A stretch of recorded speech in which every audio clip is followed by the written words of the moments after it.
Well, I think what you'd see really is Israel's fighting 7 wars. That's according to Netanyahu. So I think what we're seeing now, the latest, is the actions between Iran and Israel. Yeah. And it's pretty well debatable what will come as the outcome of it. So now it's quite likely, if the US gets involved, now that's going to suck more countries in the Middle East. So we've just seen overnight that some of the militias in Iraq are now saying if the US gets involved, then they'll attack the bases there. And if you get a spread of it also, that now starts to affect the global economy. Given the global economy is so weak at the moment, I think we need to take caution wherever we can.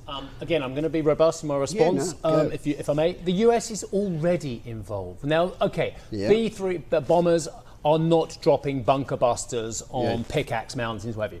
But the US weaponry is highly involved. US defense infrastructure is highly involved in defending Israel. US intelligence is highly involved in the Israeli actions on Iran as well. Okay, the US directly isn't sending its fighters, although we know that the Nimitz aircraft carrier group is going to the area, so they have 2 aircraft carrier groups in the region. But the US is highly involved already. It's just not dropping the bombs themselves.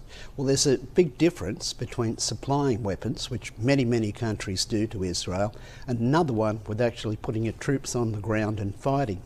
Now, we can look at the, well, let's say, regime change in Iran. Now, if we go back and we have a look at the last few places we've tried regime change, it's turned out to be terrible. Think about Iraq, think about Syria, think about Libya. And they have all caused flow-on effects into other parts of the world. If you went to the Sahel, for example, and you looked at the terrorist activity in the Sahel, a lot of that's a direct related. But we can't leave Iran to create a nuclear weapon in the region, can we? Oh, I'm totally opposed to having nuclear weapons in the region. In fact, the less nuclear weapons, the better. Israel is the only country at the moment with the nuclear weapons in the region.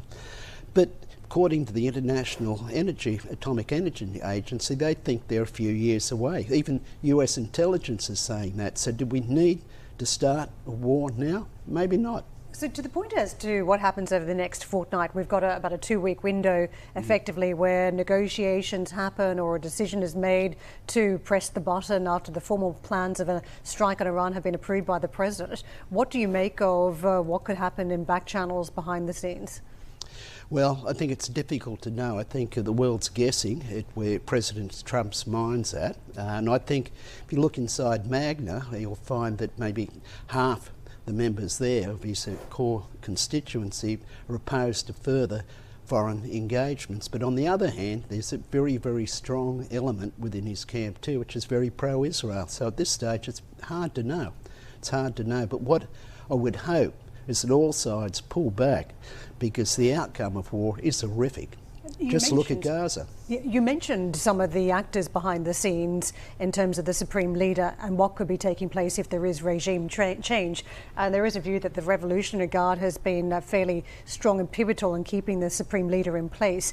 If there were to be fractures here, what sort of consolidation of power could we see by these particular very strong armed military in terms of taking power in Iran? Well, it could be that you end up with people even more radical. Now, if you're looking at the population of Iran, there was a lot of the people who were dissatisfied with the government. The economic performance hasn't been good. They're not happy with a lot of the religious crackdowns on free speech and the way people dress. And so all of this just unites the nation around a common enemy. In terms of something you mentioned right at the top, Steve, and this was the increase in military spending in the region. We've seen a huge increase, and a lot of it obviously has been directed at US munitions being bought by Qatar, Kuwait, the UAE, Saudi Arabia, and pretty much the whole of the GCC as well. None of these nations have, I mean, there was a conflict with the Saudi and the Houthis, but actually none of this weaponry is being used against Iran or has been used at any stage as well. Do you have concern that actually other nations will be dragged into this on one side or t'other? Because it seems to me that the GCC, despite having this enormous weaponry available, is actually pretty adept at staying out of these conflicts. Yeah, I think if you're looking at the oil-rich nations like Saudi, UAE, Qatar, they're not interested in getting involved in any conflict. So why do they buy all this weaponry? Well, I think it's the insurance. I think a lot of it's insurance, yeah. So, but if we look over the last decade, for example, the two countries on a per capita basis who've got the most weapons have been Iran and Israel.